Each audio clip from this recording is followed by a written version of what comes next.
O Everton perguntou, prova suspensa, estudo em modo revisão, rendimento em 80%. Desacelerar para uma média de 2 horas diárias é suficiente? A quantidade de horas varia de pessoa para pessoa.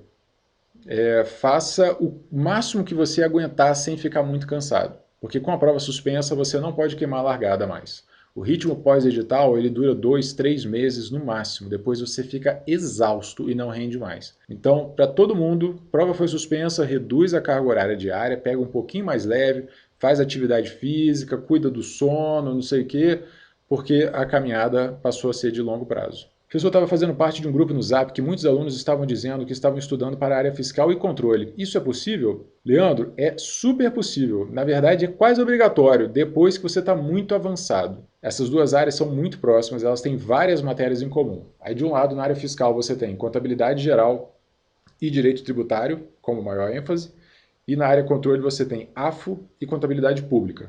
Algumas provas da área de controle cobram contabilidade geral, e algumas provas da área fiscal cobram contabilidade pública e AFO. Elas ainda se misturam. É por isso que é bem comum.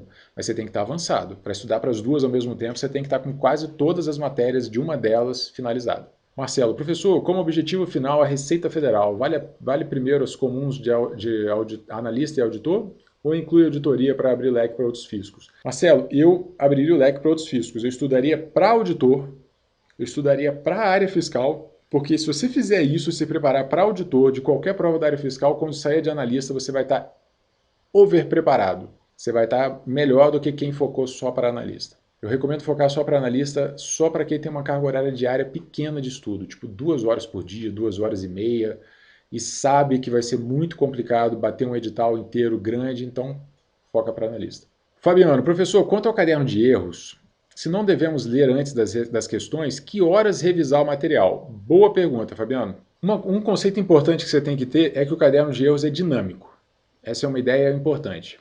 Ele vai ter entrada de conteúdo, você vai escrever coisas no caderno de erros sempre que você estiver errando, que alguma coisa for decoreba, você decorar, e algumas coisas vão sair do caderno de erros também. Aquilo que você anotou uma vez, depois já leu e falou, putz, isso é fácil, isso aqui está tranquilo, isso aqui eu já decorei, eu achei que era difícil, mas não era. Você pode riscar do seu caderno de erros. Então, informações novas entram, informações saem, mas em vez de apagar, risca, porque vai que você precisa reler um dia. Esse é um conceito importante. Mas, respondendo a sua pergunta, quando que você deveria ler? O caderno de erros, no começo, ele é pequenininho.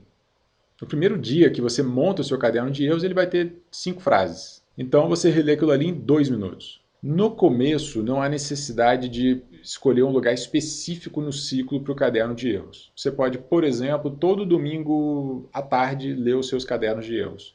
No começo, eles são pequenininhos. Então, nesse começo, uma vez por semana, uma vez a cada 2 semanas, você dá uma relida nos cadernos de erros.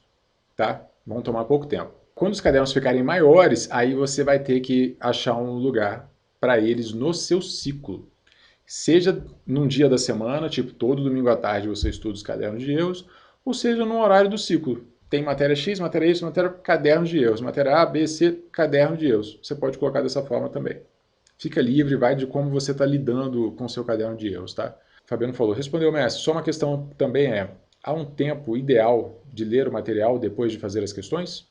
Pergunta para ajudar na memorização. Fabiano, é o seguinte, as questões são a ferramenta de memorização. As questões são a ferramenta de memorização. Você não memoriza bem relendo, você memoriza bem fazendo questões.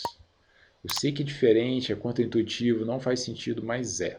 Diogo, o que você sugere? Reler 30 páginas ou fazer 30 questões? Faça 30 questões. Você vai memorizar melhor assim.